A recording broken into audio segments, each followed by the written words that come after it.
Donc, je vous propose maintenant d'accueillir nos 3 autres invités, 3 architectes à nouveau. Anna Schaeffer de l'agence collective Encore, Aline Rodriguez-Lefort de l'atelier provisoire et Christophe Hutin qui dirige l'agence éponyme. Notre sujet cette fois-ci, c'est l'habitat. Comment faire logement ensemble ? De nombreuses stratégies, parmi les vôtres, relèvent de rencontres entre les riverains, les voisins, les habitants et les concepteurs. Qu'il s'agisse de participation, de conception collaborative, d'espaces laissés à la libre appropriation, les propositions sont nombreuses pour inviter les usagers à participer au projet. Même principe que tout à l'heure, je vous présente tour à tour, afin que vous puissiez exposer votre travail entre 5 à 7 minutes. Manifestement, 7 minutes, c'est le timing perfect. Et ensuite, vous discuterez ensemble avant de répondre à quelques questions. J'en profite pour dire que le public qui est dans le café a aussi le droit de descendre, poser des questions. Je vais commencer par toi, Aline. Donc, tu fais partie des 6 associés de l'atelier provisoire, avec Laurent Villette, Hélène Soubiran, Raphaël Santamaria, Vincent Paredes et Thomas Esper, créé à Bordeaux en 2004. Et qui est, c'est important de le préciser, une SCOP, c'est-à-dire une société coopérative d'architecture, ce qui engage une gouvernance et une façon de travailler peut-être différente de certaines agences, avec un format qui serait plus classique que le vôtre. Je vous cite, 6 architectes associés, 2 architectes par projet, soit 15 combinaisons de dialogue pour inventer une architecture collective.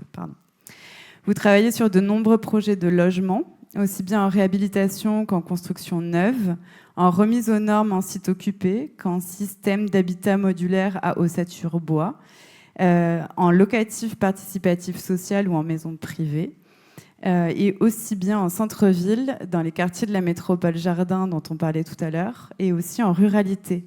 L'exposition Nouvelle Saison dans la Grande Galerie présente un fragment de ces réflexions justement sur le territoire.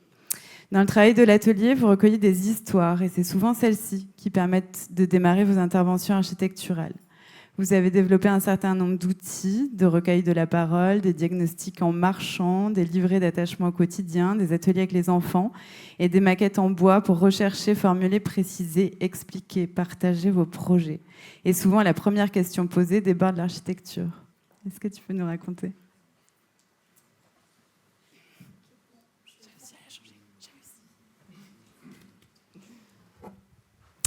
Merci. Moi, je voulais commencer par cette image. Tu as déjà dit beaucoup de choses, Fanny, sur l'atelier provisoire, mais oui, en effet, d'abord, l'atelier provisoire, ce sont des gens. Peut-être tu t'es trompé de date, il existe depuis 1994, mais c'était un nom de scène. Effectivement, la SCOP s'est créée en 2004. Donc l'atelier provisoire, c'est des gens, et au-delà de ces 6 associés, c'est aussi des salariés, c'est aussi des stagiaires qui viennent. Voilà, on est une dizaine de personnes. Et l'atelier provisoire, c'est donc une coopérative. Et une SCOP, c'est une société coopérative et participative. Et comme le thème de cette soirée, c'était la participation, c'est important de le dire. Une SCOP, c'est un statut magnifique que je trouve très rare, trop rare dans notre société. Anna et Chloé m'en parlaient là tout à l'heure. Effectivement, une personne égale une voix, sans rapport des parts détenues au capital. Le résultat d'une coopérative n'est pas réparti entre les sociétaires, mais il y a une grande part qui s'appelle la part travail et qui s'appelle aussi la participation. En fait, il y a une fiscalité particulière, un accompagnement particulier qui est vraiment à la fois contraignant, mais magnifique. Voilà. Donc l'atelier provisoire, c'est aussi un lieu, c'est ce lieu qu'on voit ici. Tout à l'heure, Pablo parlait de la dimension artisanale. Nous, notre atelier, c'est une sorte de diptyque de 2 pièces. Une pièce qui est un atelier où se fabrique l'architecture et une pièce qui est un jardin où on a planté nous-mêmes des bouleaux tout petits qui maintenant sont très grands, où on a construit cette cabane. Et c'est vraiment la relation de ces 2 espaces que nous vivons au quotidien. Et l'atelier provisoire, c'est un des bâtiments les plus frugaux, les plus élémentaires, mais qui concentre nos idées sur l'habitat de l'atelier provisoire. Non, ça c'est pas bon.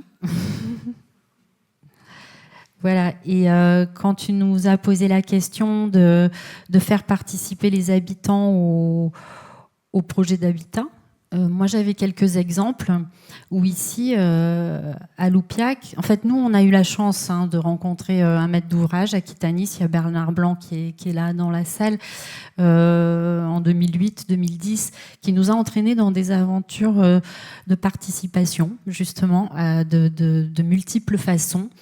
Et je voulais juste en effleurer quelques-unes pour donner comme ça les grandes thématiques. Ici à Loupiac en 2018, on part dans un village et la question c'est, on est bien en amont du projet et non content d'inviter, nous, l'atelier provisoire, Aquitanis a invité 3 collectifs, Pépito Mi Corazon et de PMA, et nous-mêmes, Atelier Provisoire, à se rassembler. Donc déjà, nous, pour travailler, on est un collectif. Et donc là, il s'agissait de démultiplier cette dimension et d'aller dans un village avec un maire et un conseil municipal très actifs, très accueillants, qui avaient le projet d'extension du village par le centre et non pas par la périphérie. Et donc, voilà, travailler à faire projet par le milieu, en quelque sorte. C'était ça l'histoire de Loupiac, bien en amont de savoir ce qu'on allait faire. On a vu le village avec les enfants de l'école. On a ouvert une salle des fêtes et on l'a transformée en atelier. On a passé la nuit chez l'habitant. On a mangé, bien sûr, on en a parlé déjà. On a, en passant la nuit chez l'habitant, on recueille encore d'autres histoires bien plus... voilà, qu'on partageait au matin à la table de travail. On allait en fait en apprenant la connaissance du village qui nous était transmise, mais en donnant aussi une autre connaissance du village aux habitants qui étaient déjà là et qui l'avaient jamais vu de cette manière, parce qu'on le redessinait, parce qu'on y évoquait des situations, parce qu'on y prélevait des situations construites qui nous intéressaient. On a aussi fait une exposition là-bas. On a aussi invité le sous-préfet. On a aussi joué de la musique. Et l'histoire s'est arrêtée là parce qu'à quelques voix près, l'équipe municipale n'a pas été reconduite. Et tout ça s'est arrêté. Donc, triste. Dans le sillage de Loupiac à Saint-Laurent-du-Bois, ça c'est aujourd'hui. Encore une autre histoire de village qui veut s'agrandir, pas forcément par son centre, mais pour sauver une école. Un tout petit village de 250 habitants doit travailler à la question de l'accueil de familles, mais d'une façon qui n'existe pas du tout dans le village, en location, en locatif social. Donc ça, c'est vraiment tout un processus où là encore, on y va, on y passe des journées, on y passe des soirées, on essaie de les rencontrer tous, on essaie aussi de les faire venir à nous pour travailler sur le projet avec nous, le projet qui au début évidemment n'existe pas. On arpente, on travaille avec les enfants de l'école qui sont le cœur, le déclencheur de ce projet, et on entend les histoires et on aboutit au bout de, je sais pas, 10 permanences sur place, au bout à toutes les saisons, à bien les connaître en fait, et à travailler sur une architecture qui... on ne sait plus si elle était là avant, si elle est ancienne, si elle est récente. En tout cas, il nous semble qu'elle est située. En tout cas, ils l'ont adoptée. Et c'est la question, cette architecture, c'est la question de l'accueil des autres familles qui vont arriver, quoi. Et puis, je voulais parler de celui-ci parce qu'il était très marquant. C'est VIM, Villa Métropole. C'est un projet qu'on a fait en 2014 avec Aquitanis et où Bernard Blanc nous avait... entraîné dans cette histoire de structure capable en disant qu'il voulait, c'est la première fois, je crois, avec Locus Solus, désigner des futurs habitants très très tôt dans le processus qui allaient pouvoir travailler en participation avec nous, un peu comme si comme s'ils pouvaient se comporter comme une coopérative habitante. Et ça, juridiquement, c'était assez fort, ça n'existait pas. Ça fait qu'on a imaginé une structure composée de, on va dire, des planchers, des poteaux, quelques gaines, comme des espaces de loft, qu'ensuite on est venu mettre en proposition de travail avec des outils, avec des maquettes de différentes tailles, aux 14 familles qui allaient habiter là bien plus tard. J'aime beaucoup aussi ce dessin à gauche parce que c'est une collaboration collective. C'est aussi une représentation collective. Ce dessin, c'est un dessin de Diane Berg qui a dessiné comme ça beaucoup de lieux essentiels d'Aquitanis à l'époque et qui a dessiné sur une photographie de Agnès Clotis qui avait photographié une maquette qu'on avait fait nous. Donc vous voyez, ces couches-là, elles représentent aussi un processus de représentation qui est assez étonnant, en fait. Vim, les grandes terrasses, toute la participation, elle était décevante à des moments parce que on se retrouvait avec, on pensait que les habitants étaient tous différents, et ils nous sortaient des plans d'intérieur tous pareils, et donc on se disait que ça servait à rien de faire tout ça. Et puis après, avec d'autres outils, des plus grandes maquettes, des retours sur site, effectivement, tout s'est étoffé. Ils sont allés sur des solutions qu'on n'avait jamais imaginées à l'intérieur. Et enfin, il y a un projet qui date de bien avant, qui est dans les Landes, près de Cap-Breton, à Cap-Breton, qui s'appelle le Boudigo. Et là, c'est pour un autre bailleur, le bailleur landais, où il fallait travailler avec des habitants sur site qui étaient d'anciens descendants de réfugiés de la guerre d'Espagne, qui étaient dans une cité d'urgence depuis les années 40 et qu'on devait reloger. Enfin, le projet aurait pu être brutal. Voilà, le bailleur dit, on vide cette cité, elle avait pris feu, c'était un peu la galère, et on vous reloge ailleurs. Et l'idée, c'était pas ça, c'était de les reloger sur site en densifiant. Et donc, on a travaillé comme ça avec tous ces habitants et bien d'autres. Et c'était très beau, c'était comment, finalement, venir par le projet déranger un lieu, le réarranger, parce qu'ils avaient été oubliés du bailleur, qui vivaient eux aussi comme des propriétaires, qui avaient fait plein d'extensions, plein de choses à l'intérieur, à l'extérieur de leurs habitats, et qu'il fallait redonner des maisons dignes, tout en déménageant à 2 mètres de chez soi, en subissant un chantier. Et voilà, et je crois que j'ai beaucoup trop parlé. On va essayer de tenir le temps. Merci beaucoup, Aline. Anna, de ton côté, tu es installée avec Encore, que vous nommez collectif, dans les Pyrénées-Atlantiques, et vous travaillez localement, pour faire écho à ce qui se disait tout à l'heure. Tu dis que vous ne faites pas de distinction entre architecture et paysage, et vous créez avec David Pradel, Cyril Marlin, qui est paysagiste, et Julien Schäfper, qui est producteur, et vos collaborateurs, de façon pluridisciplinaire. Pour commencer un projet, tu dis écouter le bâtiment pour voir ce qu'il peut faire. Et dans cette écoute, il s'agit de convoquer tous ceux qui sont à même de participer à cette auscultation collective. Au premier titre, les habitants. La réhabilitation de la ferme de Houret a été très médiatisée, de la Suède à la France, d'Apple TV aux revues d'architecture spécialisées. Et j'en parle parce que cette maison, elle propose de nouvelles manières d'habiter. Je pense qu'elle invite à ne pas suivre les règles présupposées. On a tous vu cette image de salle de bain à ciel ouvert qui nous invite à penser un peu différemment nos points de vue. Et cette fois, on va plutôt parler de logement collectif, je crois. Pour toi, le logement ne s'arrête pas à la porte du palier. Tu convies les habitants à Brazza à choisir la façon dont ils ont envie d'entrer chez eux. Par la cuisine ou par le salon. À Pau, c'est un jardin sous pilotis qui permettra aux habitants de continuer à inventer leur logement. Tu as probablement un certain nombre de dispositifs d'appropriation à nous raconter.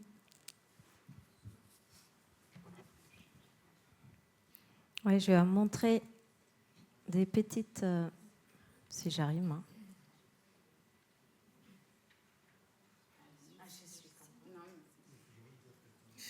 Je me sens beaucoup moins seule, en fait.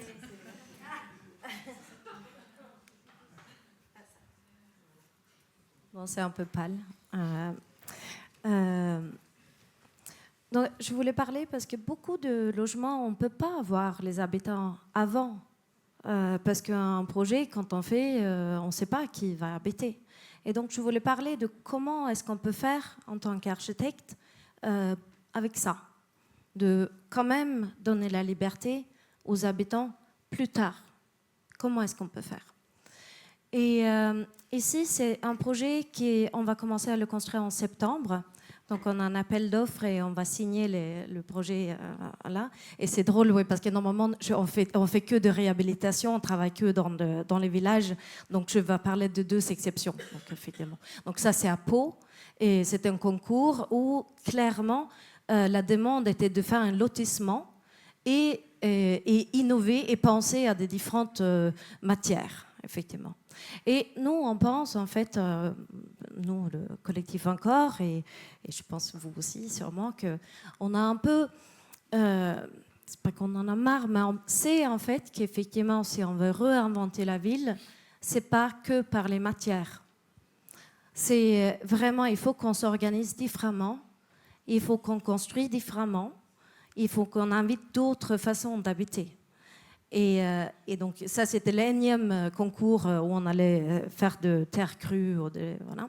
Donc, on a dit non, on ne va pas faire un lotissement. En plus, j'ai testé, il y a un petit... voilà, non, je clique sur toi, Christophe. Voilà. Là c'était une petite forêt, en fait, ici. C'est un petit forêt, un petit début d'une forêt, là. Et après, quand on a fait le concours, la ville elle nous a même demandé, vous pouvez peut-être construire des lotissements au moins sur l'endroit là où vous n'avez pas construit. Et on a dit non, évidemment, non, on ne peut pas. Ce qui était étonnant, que les autres architectes, ils ont tous construit sur cette forêt-là. C'est incroyable, dans le centre de Pau. Et ça, je fais un petit appel parce qu'il y a plein d'architectes ici parmi vous. Et c'est très important, justement, de ne pas répondre à une mauvaise question, ça donne une mauvaise réponse. Donc, effectivement, il faut refaire les questions, vraiment, et chaque fois. Donc, nous, on a dit, non, on ne va pas faire de lotissement ici. Ce que nous avons fait, au lieu de ça, on a gardé le forêt et on va voir si ça marche. Oui, yes. Donc, on a fait tous les bâtiments sur pilotis. Et comme ça, on a pu ne pas imperméabiliser cet endroit. Et comme toutes les petites maisons, donc ça donne des petites cabanes dans la forêt. Et on utilise cette forêt aussi, et on dit exactement comme Suzanne, on dit comme ça que ton habitat, c'est ta forêt. Et si la forêt, c'est ton habitat va changer avec les saisons, il va changer avec le temps. Ça donne un espace de liberté, comme on a tous parlé, parce qu'effectivement, les jardins, il y a un espace de liberté. Et là, on a maximisé l'espace, justement. Cet espace que nous, en fait, en tant qu'architectes, on n'est pas du tout des spécialistes des matières. Nous sommes des spécialistes de rien. C'est l'espace, c'est l'air, c'est là où le soleil passe, c'est là où la parole passe, c'est là où on chante, où on danse, où on se rencontre. C'est là où on peut cueillir une pomme, où on peut s'asseoir en dessous de bâtiments. On peut aussi, évidemment, s'engueuler. Hein. On peut aussi faire du bruit. On peut aussi jouer la musique trop fort. Et ça va déranger les voisins. Et c'est peut-être pour ça que nos villes ne sont pas construites avec l'envie, justement, qui est écrit en grande sur les biais, mais par les contraintes. Je sais, justement, quand on a travaillé sur Brassa, et on a dit, oui, mais on va faire un petit abri où les gens peuvent être en dessous quand il pleut. Et tout le monde dit, ah, mais surtout pas. Il va y avoir des gens, ils vont se rencontrer, ils vont être là, ils vont faire des bruits, ils vont déranger les autres. Mais effectivement, c'est ça. Moi, je parle toujours de moi-même, de ça, mais je pense que c'est pareil pour vous. En fait, nous avons tous des mauvaises qualités. C'est des qualités qui sont à la fois mauvaises et bien. Ça dépend comment on le voit. Et effectivement, ces bruits, ces sons, cet espace de rencontre, il faut qu'on les intègre. Il faut qu'on laisse cet espace pour tout le monde. Donc effectivement, maintenant, je pense que mes 7 minutes sont passées. J'ai 8. C'est comme David dit, je me dis, je vais faire hyper efficace, mais j'arrive pas. Bon, de toute façon, des projets qui se racontent en 5 minutes, c'est con. Donc, donc effectivement, c'est créer des différentes sortes d'intimité. Donc, je passe. Et après, c'est aussi effectivement de trouver un système de construction si simple, si efficace, qu'on peut être flexible déjà dans la production. C'est effectivement de dire que ce bâtiment-là, quand il y a quelqu'un qui arrive, qu'on ne sait pas, qui tout d'un coup veut un T4 ou un T2, notre système de construction peut très facilement s'adapter à un T4, un T3, un T2. Donc vous dites, voilà, on clique et on fait. Et après, c'est aussi de proposer effectivement de faire une structure où on peut acheter comme, c'est pas un volume capable, c'est plutôt un plateau capable, où on a juste un espace et après on peut rajouter des murs fur et à mesure chaque fois qu'il y a un enfant qui arrive. Ou autre chose. Et là, ça fait combien de temps là, ça fait 5 alors, si je dois faire une équité de temps de parole entre vous, on pourrait dire ça, il te reste 1 minute. Pardon, ça fait 6 minutes, ouais, donc effectivement. Non, ça fait 8, mais ouais. Aline en a pris 9. Oui, donc effectivement, les petites cabanes qui est à l'intérieur. Je n'ai pas parlé de ça, vous le connaissez très bien de toute façon, je pense comme c'était à Bordeaux. Mais c'était aussi une question de justement, même dans les logements, qu'on travaille effectivement sur une question de comment est-ce qu'on peut rentrer et sortir dans un logement dans des façons différentes. Parce qu'effectivement, comment tu commences ton logement, ça change tout. Donc, effectivement, c'est vraiment de créer des petites maisons en verticalité. Donc, je m'arrête là. Super. Merci beaucoup, Anna. Après,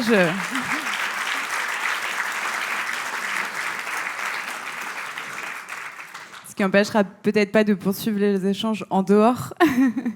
Alors, du coup, Christophe, il te reste moins de 18 minutes.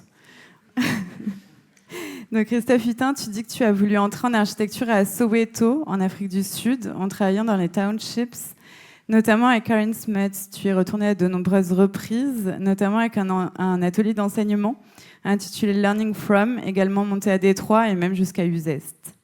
Tu dis que quand tu travailles en site occupé, en dialogue avec une communauté d'habitants, c'est l'architecte qui participe et non les habitants. Tu ne fais que passer alors qu'il reste, et lorsque certains se taisent, c'est aussi une forme de contribution à prendre au sérieux, tout autant que le refus de l'architecte qui t'est parfois arrivé. Je crois que tu vas en parler. Pour toi, chaque logement est un monde et tu adaptes tes compétences à la situation. Par exemple, avec une approche structuraliste, comme dans le cas de la réhabilitation des GHI au Grand Parc, avec Lacaton et Vassal et Frédéric Druot, où le jardin d'hiver est une partition ouverte qui est laissée à chacun de l'investir. Tu as assuré le commissariat du pavillon français de la Biennale d'architecture de Venise en 2021 avec comme thème les communautés à l'œuvre, ce qui a donné lieu ici à une exposition l'année suivante dans la Grande Nef intitulée Commun, une architecture avec les habitants. Et ton travail était placé en regard de la contribution de David Brown à la Biennale de Chicago. Je te cite, « Comment vivrons-nous ensemble ? Pour répondre à cette question d'anticipation, ne devrait-on pas se tourner vers le présent ? Commencer par observer ce qui nous entoure déjà, aborder tout projet comme une enquête sur la réalité vivante et partir des énergies dont nous faisons l'expérience, celle de la vivacité de l'action communautaire. Que voyons-nous ? D'abord des groupes humains. Ensemble, ils organisent des situations de vie collective, cas après cas, lieu après lieu. Avec l'improvisation, c'est la notion d'enquête qui se révèle particulièrement dans ton positionnement. Est-ce que tu peux nous le raconter ? Donc moi, la présentation, il me reste 16 minutes, c'est ça ? Donc, je vais présenter donc, ce projet que l'on appelle la Cité de Beutre. C'est une transformation que l'on mène avec Aquitanis, qui avait commencé avec Bernard Blanc, et puis ensuite avec ses successeurs qui sont arrivés right on time pour ma présentation. Merci. Donc je voudrais d'abord, en introduction, dire deux choses. Alors, ça va paraître paradoxal, mais c'est aussi pour nourrir le débat de ce soir, j'espère. Il y a deux termes qui me questionnent, qui posent problème de mon point de vue, qui mériteraient d'être définis, c'est les habitants. Le premier, c'est qui les habitants ? C'est une vraie question quand même. C'est un peu comme le peuple en politique. C'est une construction un petit peu des élites qui a permis sûrement du contrôle, ou en tout cas c'est une mise à distance par des catégories. Et je trouve que les habitants, on en est un peu à ce stade. Je précise que le peuple aujourd'hui est plutôt dans la rhétorique de l'extrême droite. Je m'interroge sur le terme les habitants, parce qu'en fait on est tous habitants, et c'est une catégorie qui vraiment n'a pour moi aucun sens. La deuxième, c'est la participation. Je crois que c'est le débat de ce soir. La question que je pose, c'est la participation, est-ce vraiment démocratique? Et j'aimerais bien qu'on en débatte, parce que j'espère que ce que je vais vous raconter va créer une controverse sur ce sujet. La participation, les procédures telles qu'elles sont menées, je prends l'exemple par exemple, au hasard, la cité de Sège à Pessac, où 90% des locataires des tours qui vont être démolis ont fait une pétition contre la démolition, et les tours vont être démolies. Après une concertation avec un succès pas possible, des études, des post-it, tout un tas de moyens, de techniques de concertation qui au final sont là pour convaincre les gens d'adhérer à l'idée préalable et de ne pas prendre la réalité en compte. Et pour moi, ça pose un problème démocratique. Alors pour illustrer mon propos, maintenant je vous présente un projet, puisqu'il me reste que 14 minutes. Donc ce projet se situe un peu à la marge de notre métropole, à Mérignac-Beutre, limitrophe des pistes de l'aéroport, de la BA 106. Et donc cette cité, elle a été construite dans les années 70. Ce sont des cités de transit, cités de transition, cités d'urgence. Ce sont des dispositifs de l'État à l'époque qui construisaient pour des gens en situation de migration. Oui, vous avez bien entendu, l'État construisait des logements pour des migrants dans les années 70, en grand nombre. Et ces logements étaient provisoires, temporaires, puisque l'ascenseur social devait faire qu'ensuite ces gens évoluaient dans la société et que donc on pouvait accueillir d'autres migrants de nouveau pour faire le boulot. Donc ces maisons, elles ont été évidemment faites à la marge, à l'extérieur. Donc aujourd'hui, elles ont une situation assez extraordinaire. Elles sont en lisière de forêt, dans un environnement assez merveilleux, assez incroyable.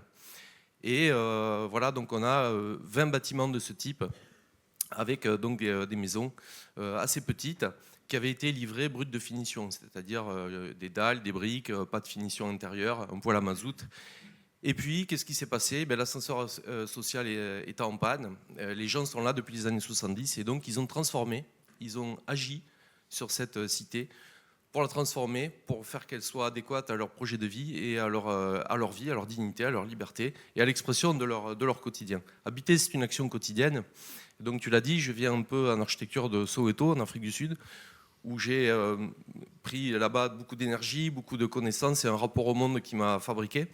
Et puis, grâce à cette rencontre de Beutre, j'ai amélioré mon bilan carbone, puisqu'en fait, j'ai retrouvé à Beutre exactement les mêmes phénomènes qu'à Soweto, donc j'y vais beaucoup moins.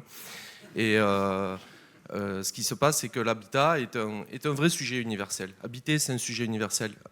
Culturellement, les gens s'expriment par leur action quotidienne pour créer une culture qui est en lien avec la société, l'époque, le climat et tout ce qui est notre environnement dans lequel on vit.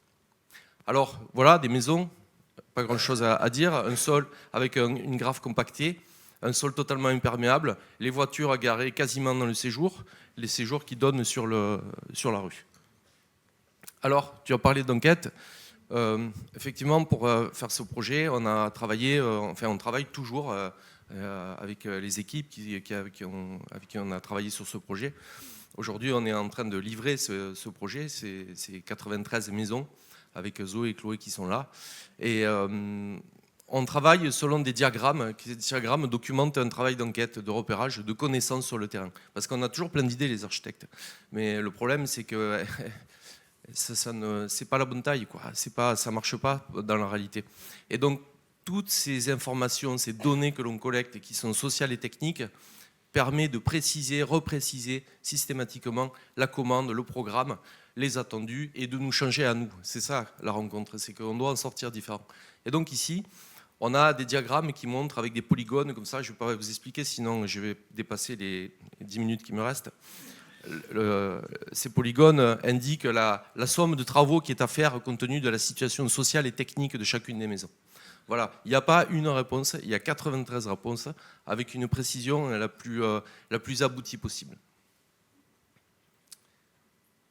voilà Monsieur Coelho devant chez lui avec la structure qu'on est venu préfabriquer et installer devant sa maison. J'ai oublié de vous dire, c'est important que les maisons sont amiantées en toiture, amiantées dans les plénums, l'isolation. Les salles de bain sont amiantées, très exiguës, très vétustes, insalubres.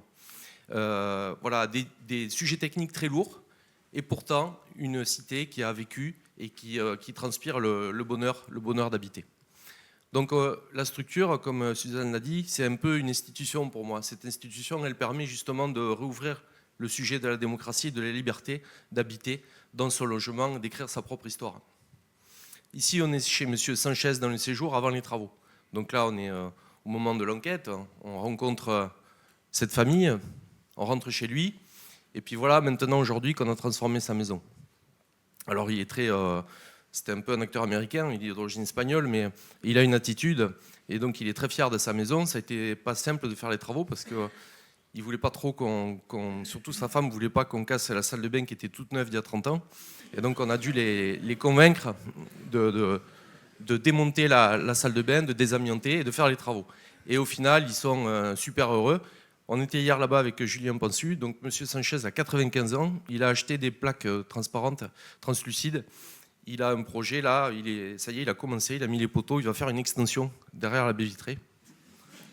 Voilà, on n'est même pas parti que les extensions sont déjà à l'œuvre.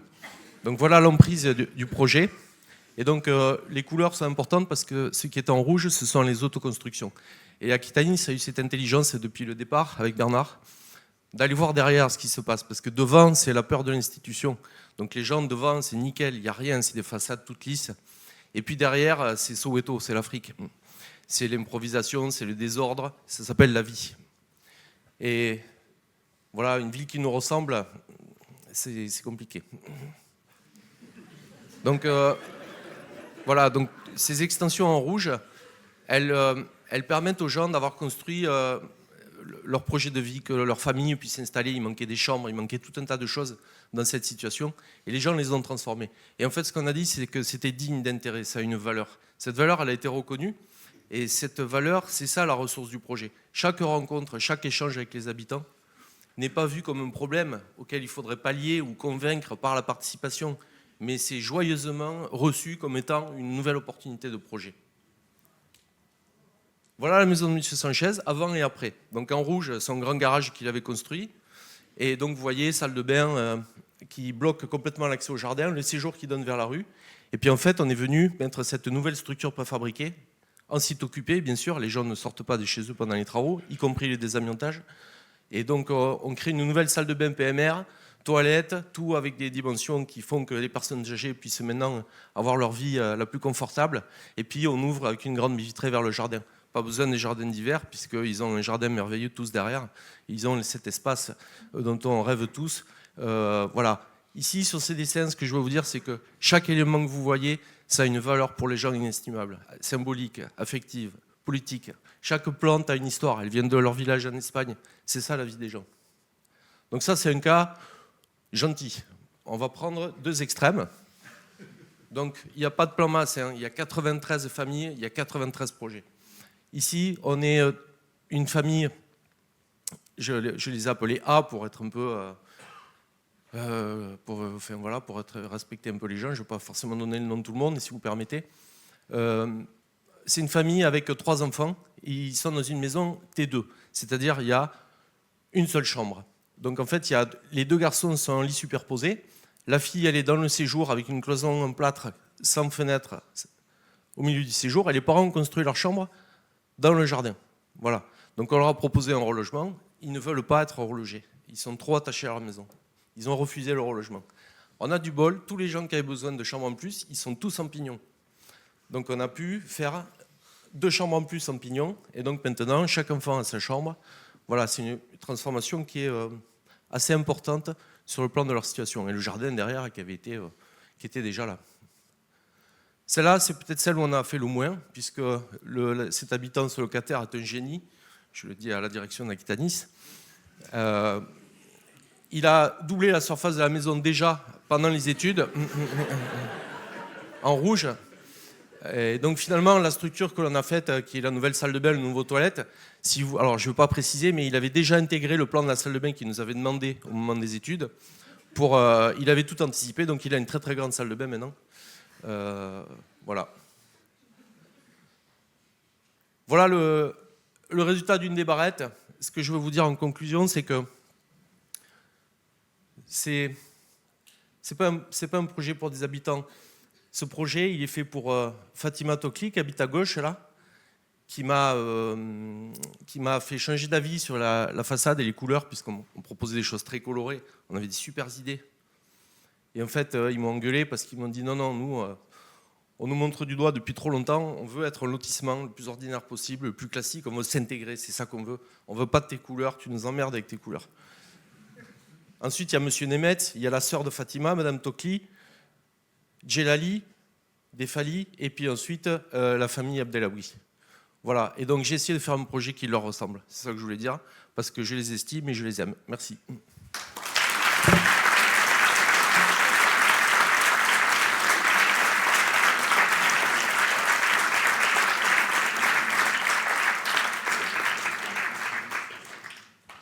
Merci beaucoup, Christophe.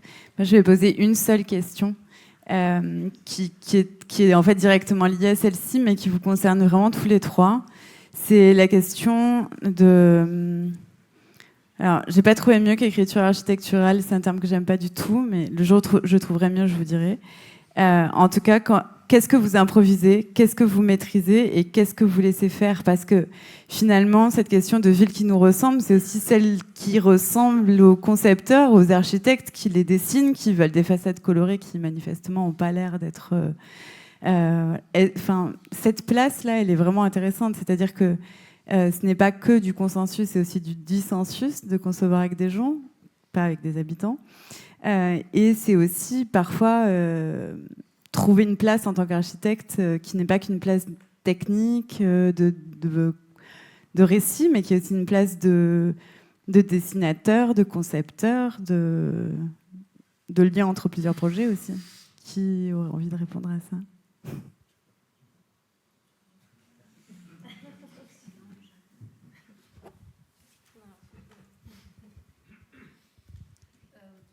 Oui. Moi, j'aime dessiner. Je trouve ça magnifique, le dessin. Je trouve que c'est...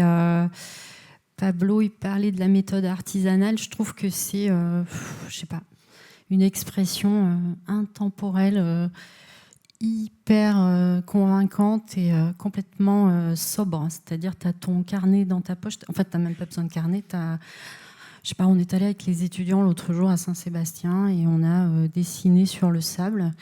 Il y avait un plasticien avec nous, on est arrivés, c'était marée basse et ils se sont mis à dessiner, mais je sais pas, évidemment c'est quelque chose de l'enfance, mais c'était... Ils dessinaient l'architecture, ils dessinaient les arcades, ils se mettaient c'était en première année, à essayer de dessiner, mais tu n'as besoin de rien pour dessiner en fait. C'est le dispositif minimum, l'outil minimum.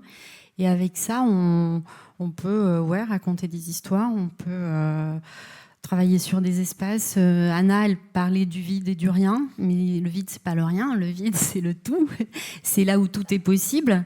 Mais moi, je trouve pas que ce soit un gros mot de donner de la forme au vide. Je trouve que c'est un travail magnifique, en fait. Et donc, j'aime ça, je défends ça. Et après... on peut dessiner avec, on peut dessiner en écoutant. L'histoire, c'est de se laisser dérouter, tu vois. C'est que, je sais pas, le grand Alvaro Siza, il dessinait, il adorait dessiner, il disait c'est moi qui dessine. Et il y a un projet de lui que je trouve spectaculaire et absolument merveilleux, c'est Evora Malaguerra. Et lui, il commence par s'arrêter, laisser, considérer que là, il y a le chemin des gitanes qui passent là et des gitans, donc il les retrouve, il leur parle, évidemment que ce chemin, il le dessine parce qu'il le capte, parce qu'il le voit, parce qu'il a parlé avec les gens qui marchent dessus et qui va l'intégrer à son dessin. Alors, je sais pas, l'écriture, tout ça, j'en sais rien. Je me dis que... voilà, de la liberté, on peut la trouver à l'intérieur, on peut la trouver à l'extérieur, on peut dessiner avec, on peut dessiner un jardin, on peut laisser les habitants le faire. Tout ça, c'est une histoire d'histoire localisée à chaque fois. Et comment on fait à chaque fois. Oui, et moi, je pense vraiment que donc, l'exemple que j'ai pris, c'était justement de trouver assez d'espace pour que le projet peut développer dans le temps. Vraiment qu'on peut continuer à construire dans le temps quand il y a d'autres habitants qui sont là. Et effectivement, vraiment que ce projet ne s'invente pas qu'une fois, qu'il peut vraiment continuer à s'inventer. Mais pour ça, il faut laisser cet espace vide, je veux dire, rien qu'on adore, donc, et laisser l'espace à l'inconnu. Parce que c'est ça, en fait, qui est le problématique aujourd'hui. Ça coûte rien, en fait, de laisser toute la forêt grande et de le laisser. En plus, ça gère tout seul. C'est quand même assez fantastique. Mais en fait, on a tous, nous, en tant qu'architectes, mais aussi les développeurs, dans une certaine manière, on a peur de l'inconnu. On a peur de laisser l'autre la place.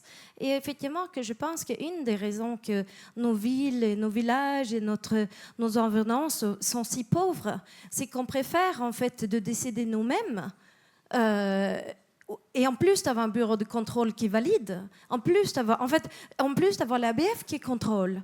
Mais l'ABF, il va contrôler tellement de bâtiments qu'il regarde 40 bâtiments par jour. Il regarde que la façade et il décide, en fait. Et nous, on préfère tous ces contrôles qui construisent nos villes au lieu de juste se faire confiance. De retrouver la foi, en fait, de faire confiance à l'autre. Faire confiance. Voilà, c'est plus drôle quand même quand on ne sait pas ce que ça donne, qu'on est en train de tout contrôler. Mais pour ça, effectivement, il faut oser laisser cette vide-là.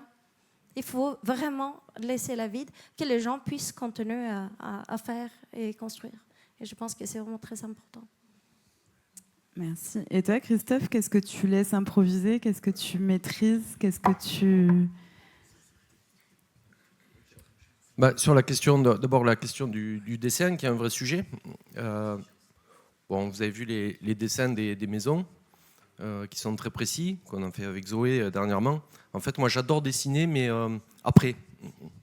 Comme ça, les plans ils sont très justes, les dessins sont extrêmement justes, puisqu'ils représentent une réalité, qui est le présent. Et donc, c'est vrai que... on ne peut pas demander à un musicien de jazz, par exemple, de faire écouter ce qu'il va jouer dans un concert. Et je pense que l'architecture, on devrait l'aborder de la même manière. On devrait se laisser cette liberté de la relation à l'autre, de l'instant. Voilà, il se passe des choses dans notre époque, dans la relation, dans la société. Et je pense que c'est... Je disais que les structures, tout à l'heure, pour moi, sont une institution. Je fais peut-être une métaphore, mais c'est vrai que cette dimension institution, elle permet, dans les jardins d'hiver au GHI, dans les jardins à Beutre, elle permet aux gens d'exprimer leur projet de vie et d'être raccord, d'exprimer le désir d'habiter avec leur histoire, avec ceux qui sont, avec leurs différences. Et c'est ça que ça autorise. Pour moi, c'est ça l'improvisation. Ça ne veut pas dire qu'il n'y a pas de maîtrise, bien au contraire. La maîtrise de la préfabrication sur un procédé semi-industriel ici à Beutre, dans un désordre comme celui-là, c'est ça l'improvisation. C'est-à-dire que parce qu'on maîtrise la technique et la connaissance anthropologique, sociale, précise, exhaustive de chacune des maisons, c'est ça qui fait que le projet il fonctionne à la fin et que l'improvisation elle est possible. Bien sûr. Oui, parce qu'effectivement, j'ai pensé à ça. On avait parlé, c'était tes étudiants qui sont venus. Ils ont demandé la question par rapport à des traits collectifs. Et c'est vraiment cette question-là aussi, Christophe, dont tu parles, c'est de penser ensemble. Et ça, c'est aussi l'inconnu, en fait. C'est d'oser l'inconnu, de réellement penser en groupe. On devient bien plus grande que si on décide soi-même.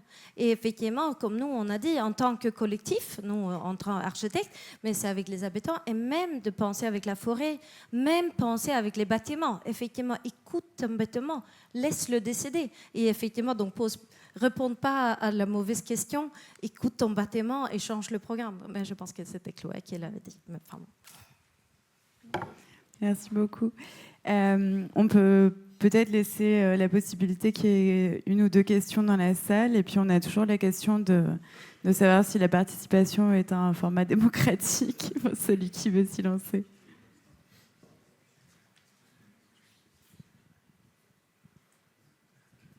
Oui, bonsoir. J'aimerais savoir si vous aviez un exemple d'aménagement de l'espace public sur ce format improvisé tel que vous venez de nous le décrire, s'il vous plaît.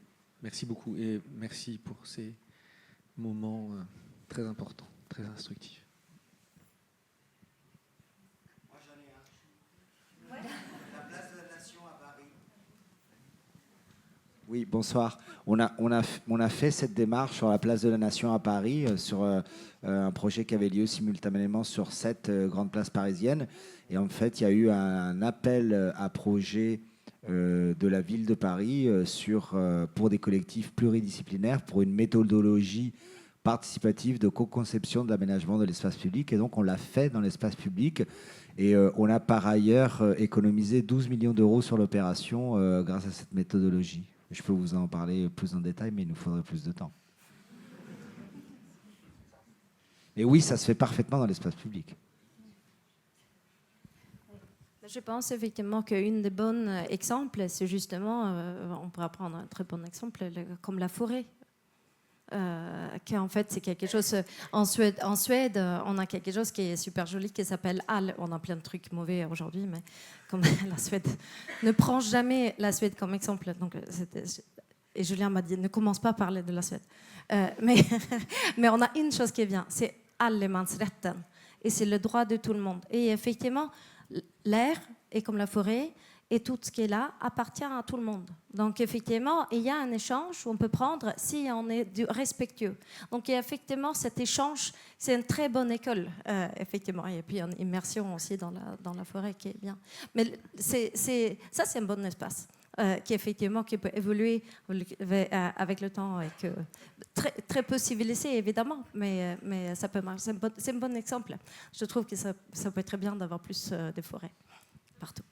Ça ne coûte pas si cher que ça si on le laisse. En fait. C'est un peu le principe des forêts usagères aussi, qui sont justement montrées dans l'autre exposition qui s'appelle Les pièces de la forêt, où on peut prélever juste à la mesure de ce dont on a besoin. Il y a vraiment une sorte de retour. Ouais. Non, pour rajouter un point à votre question, qui est une très bonne question, effectivement. Moi, je peux juste faire des comparaisons, regarder dans certaines cultures, ailleurs, comment les espaces publics sont gérés. En Asie, par exemple, au Vietnam, il n'y a pas un mètre linéaire qui n'est pas un commerce de bouche ou un commerce.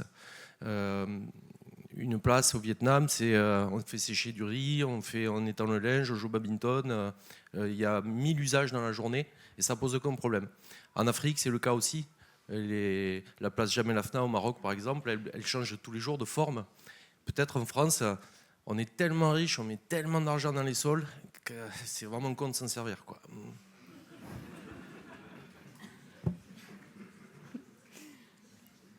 Est-ce qu'il y aurait une autre question ?